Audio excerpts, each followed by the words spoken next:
Allereerst, bon dia, 24 ora. Nou goed, we zijn in Nederland, hè? Hobby Frio. Dus nee, ik ben hier voor een opleiding. Maar ik ben hier ook om met een andere politiechef te spreken. Een politiechef uit Nederland. Die gespecialiseerd is in cybercriminaliteit. De wereld verandert. Criminaliteit verandert ook. En het is belangrijk dat wij als politie dat we dus mee veranderen. Hè? Dus denk aan hacking, phishing, ransomware, DDoS aanvallen. En wij moeten daarop reageren. En dat vraagt iets dat wij ook van het politievakmanschap dat we daarin ontwikkelen.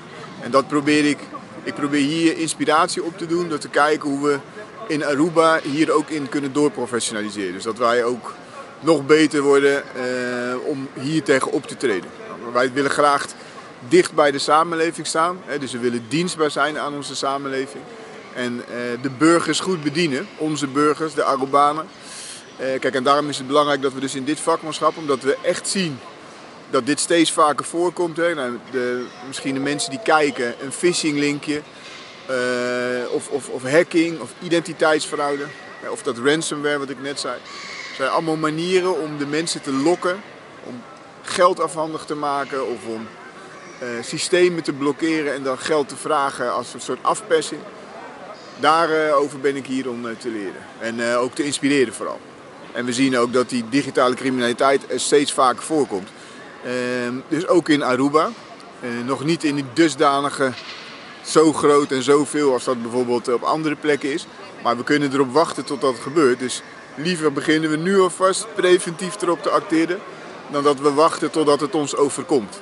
Dus we willen professioneel acteren, preventief. Nu is misschien een soort verandering, een verfrissing van de Facebook van de korpspolitie. Vertel eens even wat dit inhoudt. Ja, dat heeft u scherp gezien. Nogmaals, weer hetzelfde. Hè? Dus die digitalisering en wij willen goed contact met onze burgers, met onze Arubaanse samenleving maken.